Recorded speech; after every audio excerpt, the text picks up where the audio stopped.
하나님의 말씀 같이 보겠습니다. 신약성경 요한일서 3장 11절부터 16절의 말씀을 같이 보겠습니다. 제가 갖고 있는 성경은 신약성경 390면에 나와 있습니다.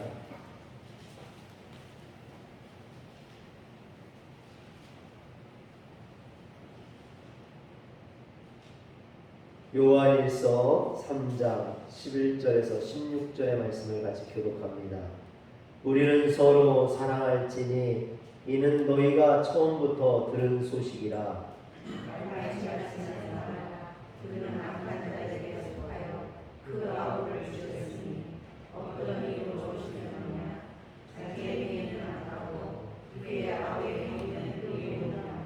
형제들아, 세상이 너희를 미워하여도 이상히 여기지 말라.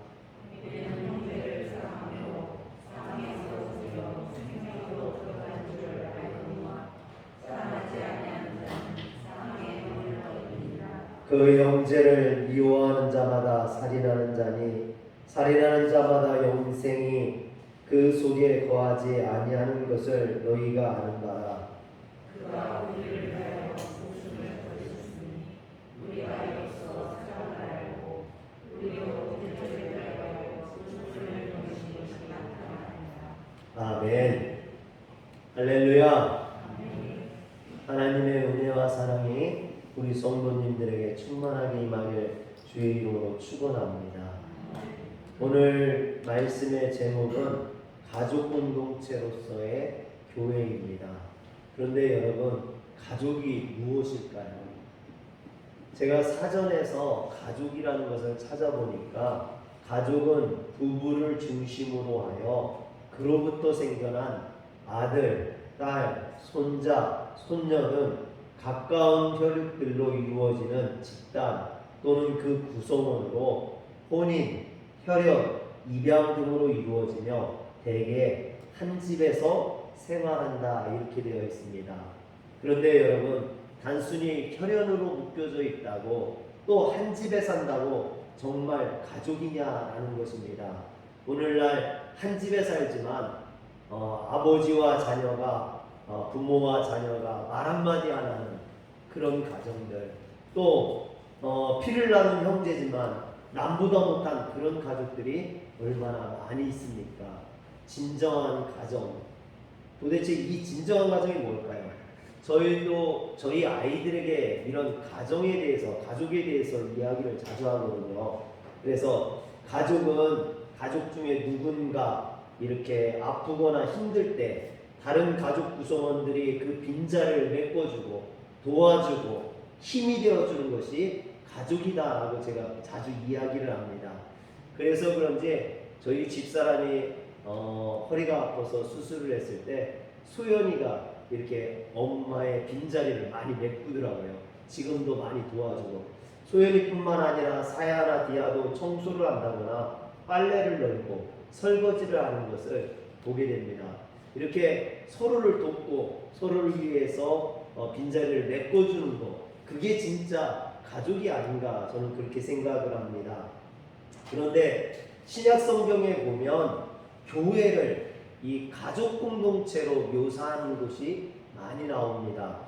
특별히 호칭에서 이런 것들이 많이 느껴지거든요. 그래서 하나님을 아버지라고 부른다든지 또는 성도들을 형제, 자매라고 부르는 이런 모습들을 보면 이게 교회를 가족 공동체처럼 이렇게 생각하는 것을 보게 됩니다. 그래서 그 대표적인 예로 갈라디아서 4장 6절을 보면 너희가 아들임으로 하나님이 그 아들의 영을 우리 마음 가운데 보내사 아빠, 아버지라 부르게 하셨느니라 그랬습니다. 또 디모데전서 5장 1절과 2절에 보면 늙은이를 꾸짖지 말고 권하되 아버지에게 하듯하며 젊은이에게는 형제에게 하듯하고 늙은 여자에게는 어머니에게 하듯하며 젊은 여자에게는 온전히 깨끗함으로 자매에게 하듯하라 그랬습니다. 이처럼 초대교회 성도들은 하나님을 아버지로 성도들을 형제와 자매로 불렀다라는 거죠. 즉 한 가족처럼 그렇게 생각했던 것을 보게 됩니다. 이런 호칭들이 요즘 우리들이 보기에는 뭐 전혀 이상한 것이 없죠. 익숙하기도 하고 편안하게 부르기도 합니다.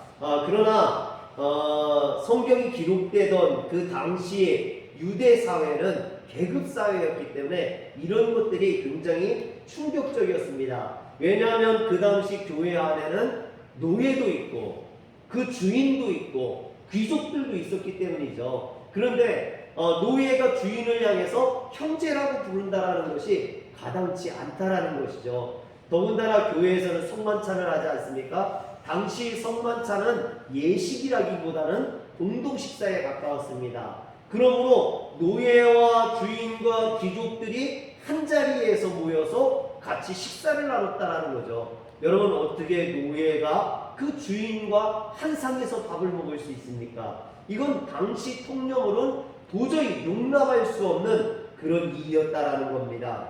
그런데 이것이 복음 안에서는, 교회 안에서는 가능한 것이다라는 거죠. 왜? 교회는 주님의 사랑의 공동체이기 때문에 그 주님의 사랑 안에서 주인이 아니라, 노예가 아니라 한 형제요, 자매요, 한 가족이 될 수 있다라는 것입니다. 그래서 바울은 빌레몬서 1장 16절에 보면 오네시모를 그 주인 빌레몬에게 돌려보내면서 이후로는 종과 같이 대답하지 아니하고 종 이상으로 곧 사랑받는 형제로 대접하라라고 이야기합니다. 당시 사회적 관념으로 봤을 때요, 여러분, 종이 도망쳐서, 노예가 도망쳤다면, 그 노예가 다시 잡혔다면 그 노예는 죽을 때까지 매를 맞든가 죽여도 아무런 문제가 없습니다. 그런데 바울은 이 오네시모를 더 이상 종으로 대접하지 말고, 용서해 줄 뿐만 아니라 더 이상 종으로 대접하지 말고 그를 형제로 대접해달라고 빌레몬에게 부탁하고 있는 겁니다. 바울이 빌레몬에게 이렇게 부탁하고 있는 것은 주님 안에서 사랑으로 그를 형제로 받아들이게 마땅하기 때문이라는 거죠.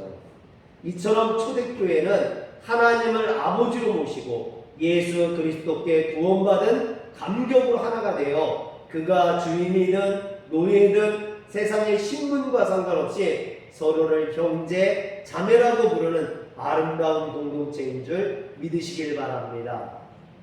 이런 의미에서 저는 오늘 우리 화리언교회가 이런 주님의 사랑으로 넘치는 그런 가족과 같은 그런 공동체가 되기를 소원합니다. 할렐루야. 우리 화리언교회가 반드시 이런 사랑이 넘치는 가족과 같은 그런 은혜의 공동체가 되길 주의 이름으로 축원합니다. 그런데 제가 오늘 말씀을 준비하면서 요한일서 3장을 본문으로 정하고 제가 계속해서 읽다가 새롭게 한 가지 깨달은 게 있습니다. 오늘 말씀 3장 11절에 보면 요한은 공동체 내에 사랑이라는 이 대전제를 선포합니다. 그래서 우리는 서로 사랑할지니 서로 사랑해야 된다라고 이렇게 대전제를 선포하죠. 이것이 복음입니다. 여러분, 다른 게 복음이 아니죠. 서로 사랑하라는 이 주님의 말씀이 복음입니다. 그런데 요한은 공동체 내 사랑이라는 이 대전제를 선포하면서 가족에게 있어서, 교회에게 있어서도 가장 중요한 이 사랑의 문제를 이야기하면서 그 다음에 12절에 보니까 가인을 이야기합니다. 12절에 보니까 가인같이 하지 말라. 그런 악한 자에게 속하여 그 아우를 죽였으니 어떤 이유로 죽였느냐? 자기 행위는 악하고 그의 아우의 행위는 의로움이라 그랬습니다. 여러분, 가인이 누구입니까? 가인은 인류 최초의 조상인 아담과 하와가 에덴 동산에서 범죄하고 에덴 동산에서 쫓겨난 후에 낳은 자녀입니다. 이처럼 인류의 최초의 조상이 죄를 짓고 낳은 자손이 바로 가인이죠. 그런데 이 가인이 성경 속에 어떻게 기록되냐면 동생 아벨을 쳐 죽인, 성경 속에 최초의 사람을 죽인 살인자로 이렇게 등장을 합니다. 지금 요한이 가정에서 가장 중요한 사랑의 문제, 교회에서 가장 중요한 이 사랑하라는 이 대명제를 제시하고 나서 그 다음에 가인을 이야기하면서 뭐라고 이야기합니까? 가인처럼 되지 말라라고 이야기하는 거죠. 그러면 우리가 이 가인처럼 되지 않기 위해서는 가인의 행동을 알 수 있어야 됩니다. 가인의 행동의 특징이 뭐냐? 창세기 4장 9절에 보니까 여호와께서 가인에게 이르시되 내 아우 아벨은 어디 있느냐? 그가 이르되 내가 알지 못하나이다. 내가 내 아우를 지키는 자니까. 하나님께서 가인에게 네 아우는 어디 있느냐 물어봤는데 가인은 내가 내 아우를 지키는 자냐라고 반문합니다. 가족으로서 당연히 형은 동생을 지키는 거죠. 가족이 가족을 지키는 게 당연한 거 아닙니까? 그런데 이런 의무나 책임을 가인은 알지 못했다라는 거죠. 이런 의무나 책임, 가족이 뭔지를 모르니까 여러분 동생을 지키지 않을 뿐만 아니라 동생을 쳐 죽이는 자가 되고 말았던 겁니다. 그런데 오늘날에도요, 이런 가족이 뭔지를 모르는 그런 사람들이 너무나 많이 있습니다. 올 2월 달에는 경북 구미에서 2살 난 딸을 살해하고 남자친구와 여행을 간 20대 엄마가 구속되는 일이 있었어요. 얼마 전 8월에는요, 인천에서 3살 난 딸을 방치해서 굶어 죽게 한 그런 매정한 그런 엄마가 구속되었습니다. 또 7월 달에는요, 의불딸을 훈육한다면서 때리고 3년 동안 성폭행한 그런 40대 아버지가 구속되기도 했습니다. 여러분, 왜 이런 일이 벌어집니까? 가족이 뭔지를 모르는 거죠. 부모가 자녀를 양육하는 것이, 지켜주는 것이, 그것이 당연하지만 그것을 모르는 겁니다. 이들의 마음속에는 어떤 말이 있습니까? 마치 가인처럼 내가 내 자녀를 지키는 자니까, 내가 내 딸을 지키는 자니까, 이런 외침이 들어있는 거죠. 또 세월호 사건을 보면 학생들이야 빠져 죽든지 말든지 내버려두고 혼자 살겠다고 배를 도망쳐 나온 그 선장과 선원의 내면 속에는 내가 학생들을 지키는 자니까 라는 그런 가인의 외침이 들어있는 겁니다. 어떻게 보면 세상 사람들의 내면에는요, 내 유익을 위하여, 내 탐심과 이기심과 욕심을 위하여 무엇이든지 할 수 있다라는 그 내면의 외침, 그 내면의 외침이 바로 가인의 외침이라는 겁니다. 내가 내 아우를 지키는 자니까. 의무와 책임을 저버리고 자기 욕심만을 챙기는 사람들의 부르짖음이라고 할 수 있습니다. 그런데 이 무서운 세상의 목소리가 오늘날 교회에서도 들린다라는 겁니다. 남들이야 지옥에 가든지 말든지 나만 구원받으면 되지, 다른 교회야 어렵든지 말든지 내 교회만 구원가면 되지 하는 이런 이기적인 마음이 오늘날 교회들을 망쳐놓고 있습니다. 그러면서 그들이 하는 말이 뭡니까? 내가 한국교회를 지키는 자니까, 내가 교회를 책임져야 합니까? 내가 다른 사람들을 지켜야 합니까? 이것이 오늘날 하나님의 사랑은 사라지고 세속화된 교회의 가슴 아픈 목소리라고 할 수 있습니다. 그래서 저는 이런 교회들의 모습을 보면서 베드로가 했던 말이 생각났습니다. 베드로전서 4장 7절에 보면 만물의 마지막이 가까이 왔으니 그러므로 너희는 정신을 차리고 근신하여 기도하라. 사랑하는 성도 여러분, 마지막이 가까워졌습니다. 그러므로 우리는 정신을 차려야 됩니다. 근신해야 됩니다. 기도해야 됩니다. 할렐루야. 이것이 정말 중요하다는 거예요. 한번 따라합시다. 마지막이 가까웠으니 정신을 차리고 근신하고 깨어 기도하자. 다시 한번 하겠습니다. 마지막이 가까웠으니 정신을 차리고 근신하고 깨어 기도하자. 사랑하는 성도 여러분, 마지막 때에 우리가 가인처럼 되지 않기 위해서 해야 될 일은, 오늘날 교회들이, 성도들이 해야 될 일은 바로 이겁니다. 정신을 차려야 돼요. 근신해야 됩니다. 깨어 기도해야 됩니다. 할렐루야. 그런데 베드로는요, 그 다음 8절에 뭐라고 이야기하냐면 무엇보다 뜨겁게 서로 사랑할지니 사랑은 허다한 죄를 덮느니라고 했습니다. 여기서 무엇보다도 라는 것은 다른 어떤 것보다도 라는 말이에요. 다른 어떤 게 뭡니까? 그 전에 이야기했던 정신을 차리고 근신하고 깨어 기도하는 것. 여러분, 이게 얼마나 중요한 겁니까? 정신을 차리고 마지막 때이기 때문에 정신을 차리고 근신하고 깨어 기도해야 되는데 그것보다 더 중요한 게 있다라는 거예요. 그게 뭐냐? 서로 사랑하는 거다라는 거예요. 왜? 그럼 우리는 이 마지막 때에 서로 사랑해야 될까요? 그건 사랑은 허다한 죄를 덮는다라고 이야기했습니다. 사랑하는 성도 여러분, 서로 사랑하시길 주의 이름으로 축원합니다. 상대방의 연약함을 덮어주는 사람, 그들의 연약함을 돌보고 보살펴주는 것이 말세를 살아가는 성도들이, 교회들이 오늘 우리들이 해야 될 가장 중요한 일인 줄 믿으시길 바랍니다. 창세기 9장에 보면요, 당대 의인이라고 했던 노아가 범죄하는 그런 장면을 보게 됩니다. 노아가 포도주를 먹고 취해서 옷을 홀랑 벗고 알몸으로 벌거벗은 채로 잠이 들었습니다. 이것을 노아의 자녀들이 다 봤어요. 똑같이 아버지의 실수와 허물을 봤습니다. 그런데 함은 아버지의 실수를 다른 형제들에게 떠벌렸지만 셈과 야벳은 아버지의 수치를 가리기 위해서 뒷걸음질 쳐서 들어가서 아버지의 하체를 덮어주었습니다. 허물을 덮어주었다라는 거죠.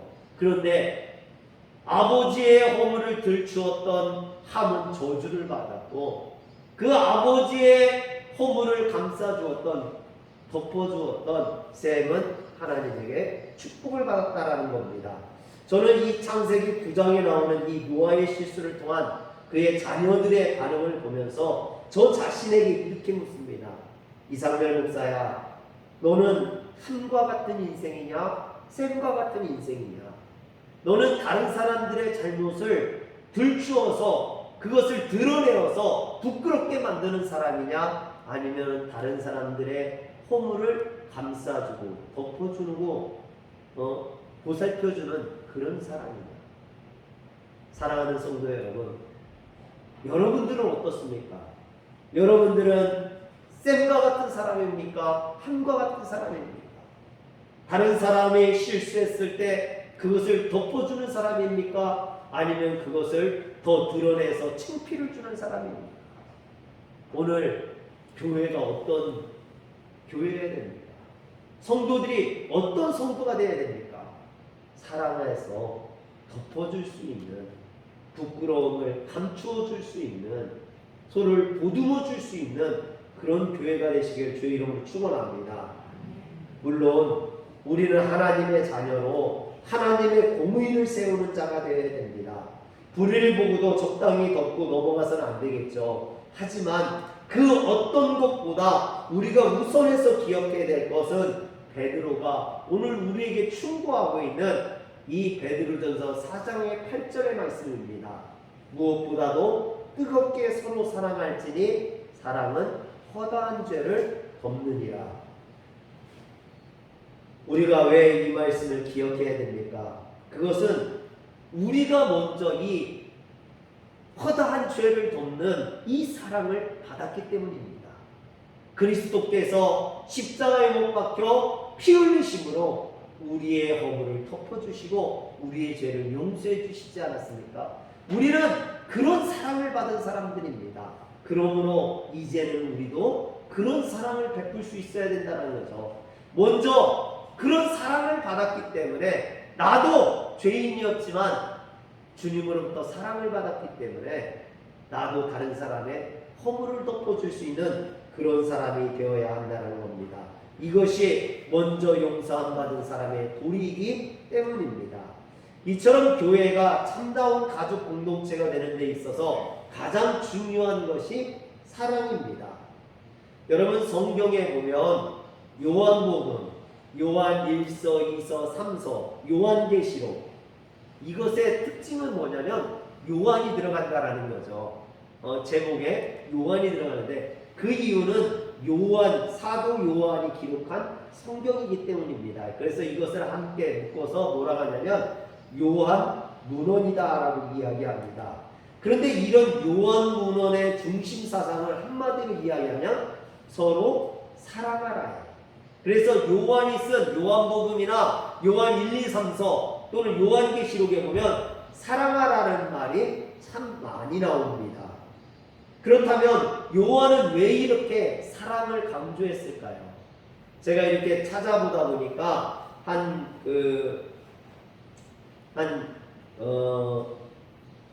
학설에 보니까 당시 요한의 말씀에 영향을 받은 사람들이 모여서 요한 공동체라는 것을 이렇게 교회를 이제 형성하게 된 거죠. 공동체를 형성하게 됐는데 그 공동체 안에 다양한 계급의, 다양한 사람들, 다양한 민족의 다양한 사람들이 모이다 보니까 자꾸만 교회 안에서 어떤 의견 충돌이 나고 서로 다투고 분열하고 싸우는 일들이 벌어지더라는 겁니다.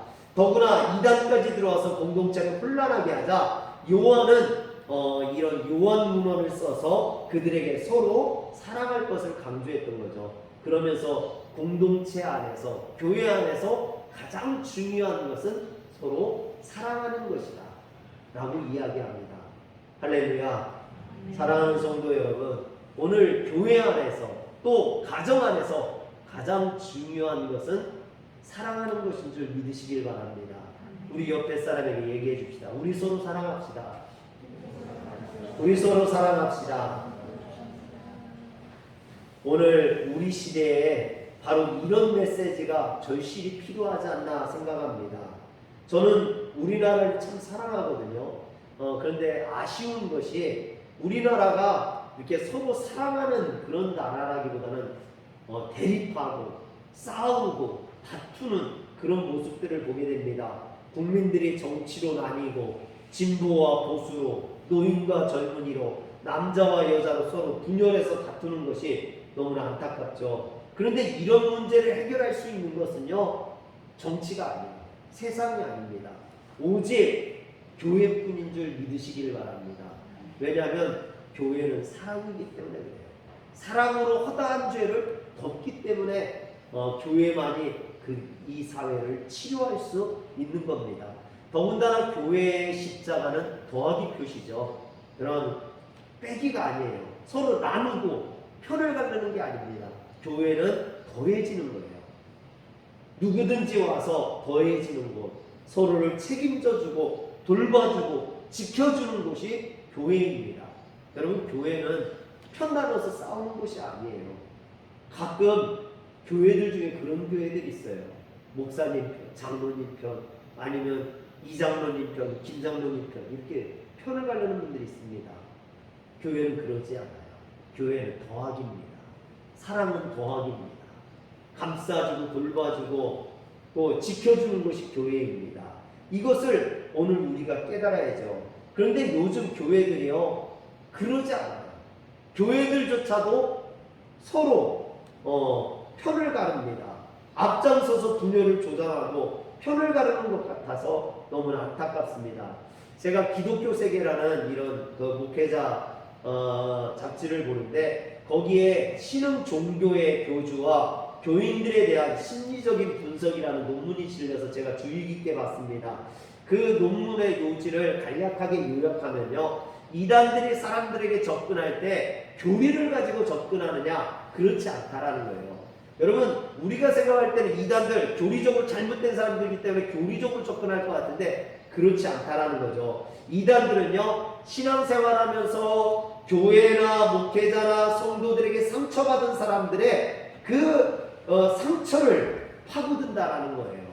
여러분, 외로운 성도들의 마음에 그 외로움을 파고든다라는 겁니다. 그 공허한 마음을 공략한다라는 거예요. 그래서 친분을 쌓고 잘해주고 이렇게 접근해서요, 그 사람 주변에 있는 친한 사람들을 하나씩 하나씩 내치게 한다는 거예요.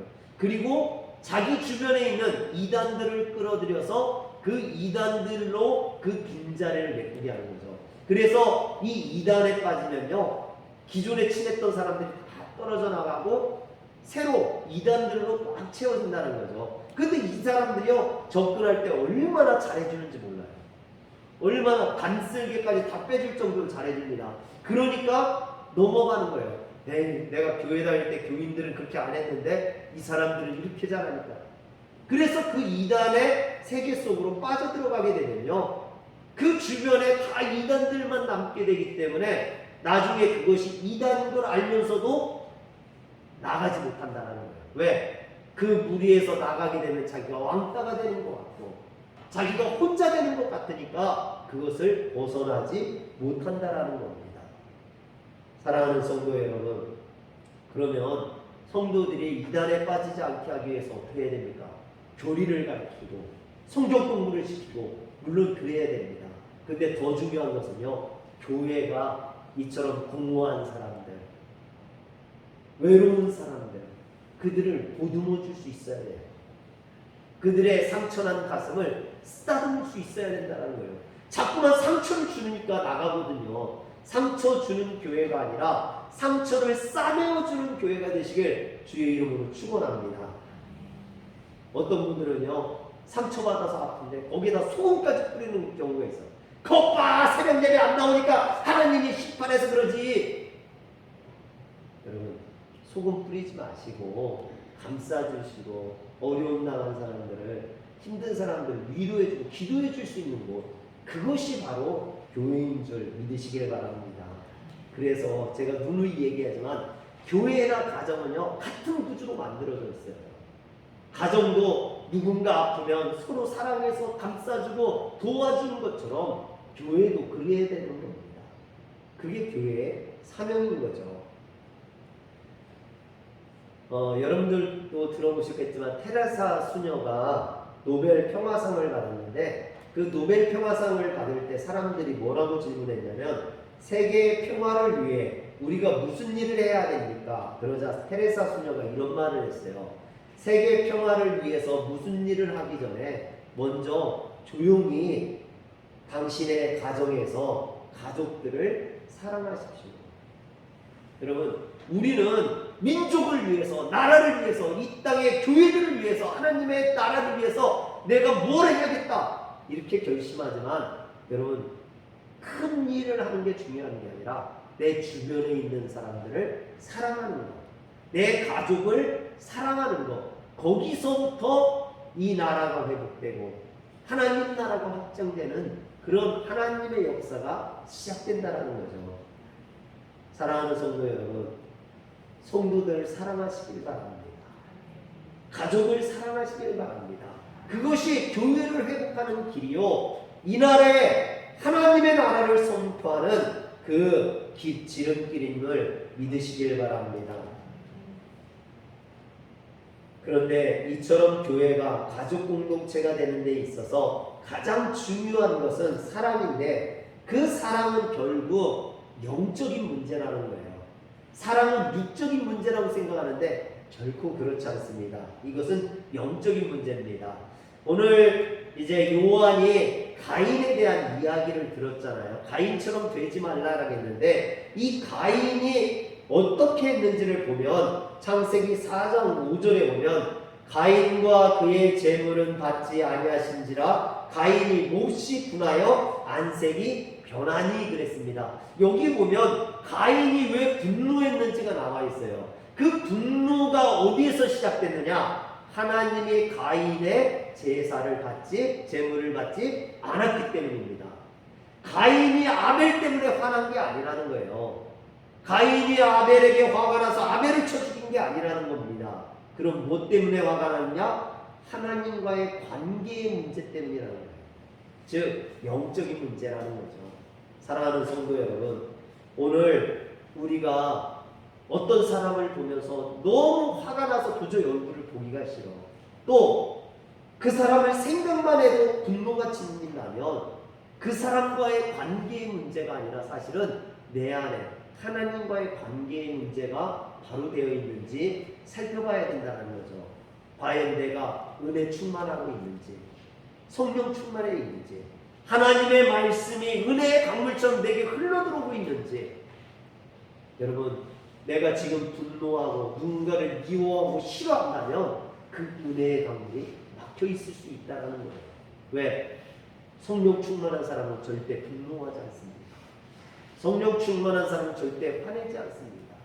여러분, 내가 지금 화내고 분노하고 있는 것은 그 은혜의 강물이 막혀 있기 때문이라는 겁니다.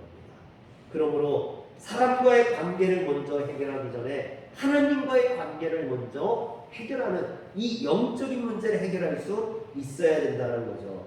오늘 말씀 16절에 보면요, 그가 우리를 위하여 목숨을 버리셨으니 우리가 이로써 사망을 알고 우리도 형제들을 위하여 목숨을 버리는 것이 마땅하니라 하겠습니다. 근데 이 말씀을요, 표준 세번역으로 보면 이해하기가 좀 더 쉬워요. 표준 세번역을 제가 읽어드릴게요.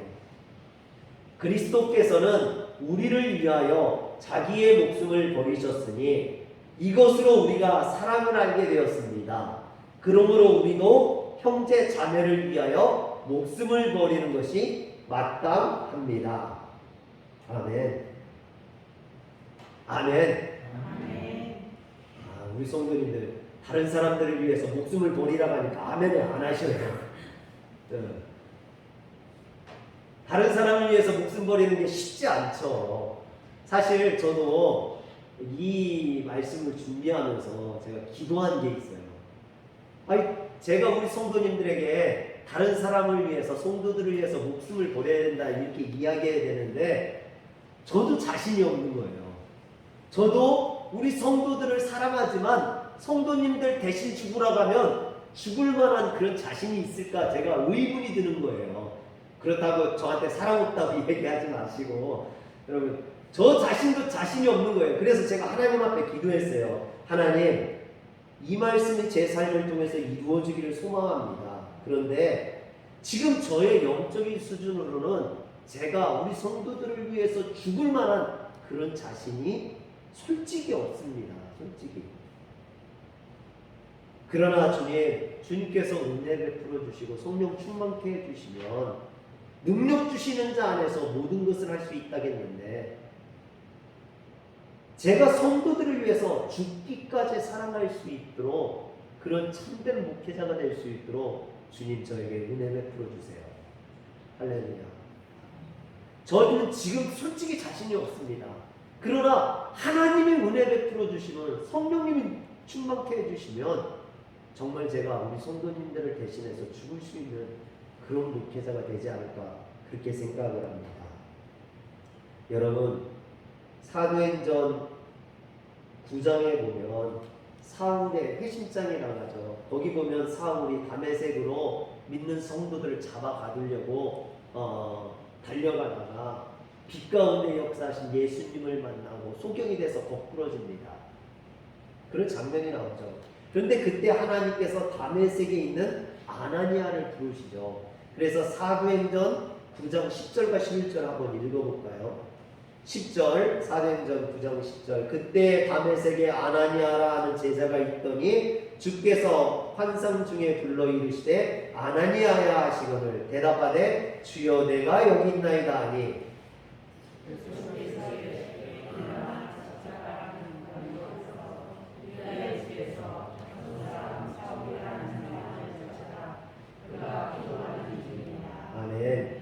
여기서 보면 하나님은 아나니아에게 사울을 찾아가라고 명령을 하십니다.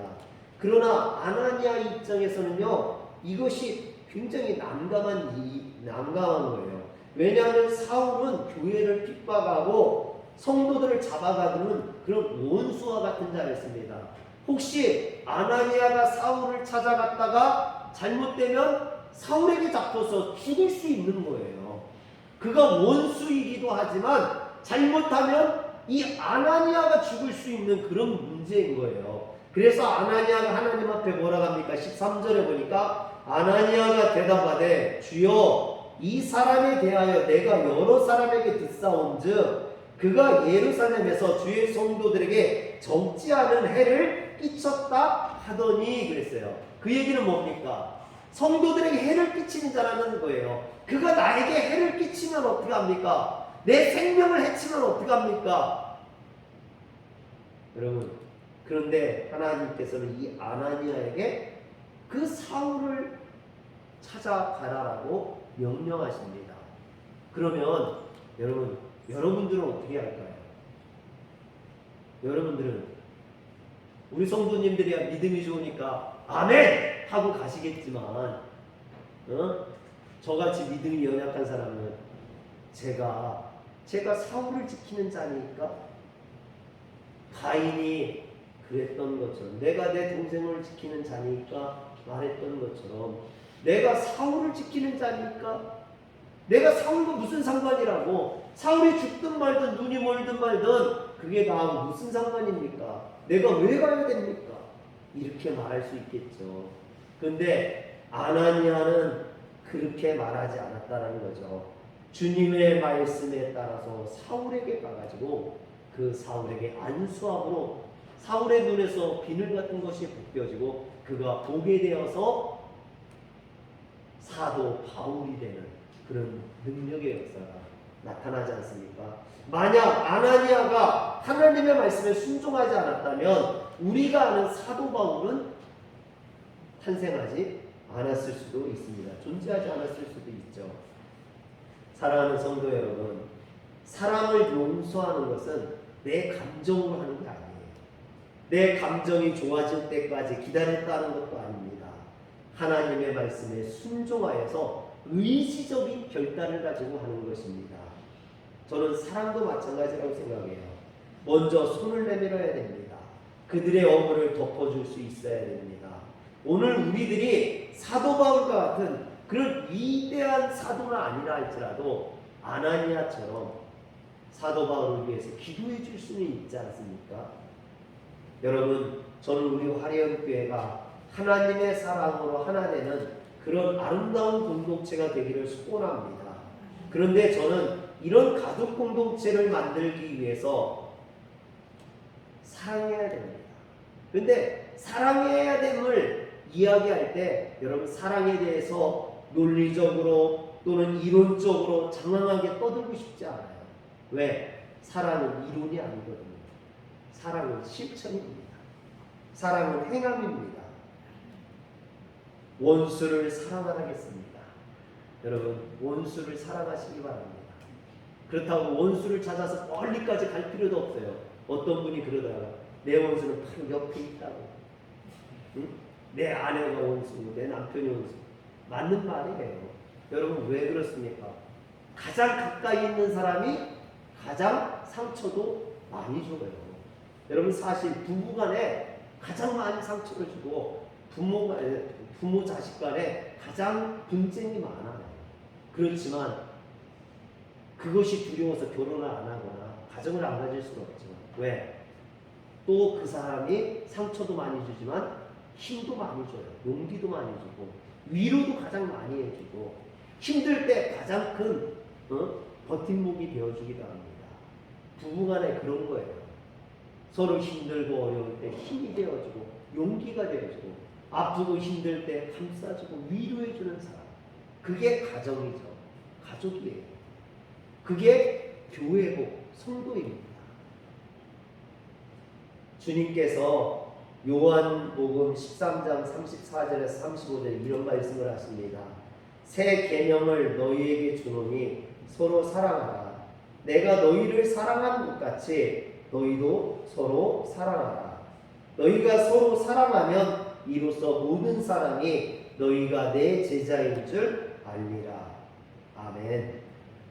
사랑하는 성도 여러분, 저희 화려교회가 하나님의 사랑으로 서로의 허물을 덮어주고 서로를 도와주는 그런 가족 공동체가 되기를 소원합니다. 그러기 위해서는 내가 성도를 지키는 자입니까? 내가 교회를 지키는 자니까? 내가 목사님을 지키는 자니까? 이런 가인의 외침이 아니라 내가 그들을 향해서 의무를 다하고 책임을 다하고 사랑을 베풀 수 있는 그런 존재가 먼저 되어야 되는 줄 믿으시길 바랍니다. 기도하겠습니다. 전능하신 하나님, 하나님께서 우리를 불러주셔서 가족으로 한 교회 성도로 불러주셨는데 내가 지금까지 가족으로서의 의무를 다하지 못하고 부모로서 자녀로서의 의무를 다하지 못하여서 우리의 가정이 참다운 아름다운 하나님의 가정이 되지 못하였습니다. 또 내가 성도로서의 의무를 다하지 못해서 우리 교회가 하나님 보시기에 아름다운 교회가 되지 못하였습니다. 그러나 이제 내가 책임과 의무를 다하게 하시고 내가 가정을 지키는 자가 되고요, 내가 교회를 지키는 자가 되어서 정말로 내 가정 속에 내 교회 속에 하나님의 나라가 임하게 하여 주시옵소서. 특별히 하나님, 우리가 신앙생활하는 이 화려한 교회가 하나님의 사랑이 충만한 가족 공동체가 되게 하여 주시옵소서. 우리 주 예수님의 이름으로 기도합니다. 아멘.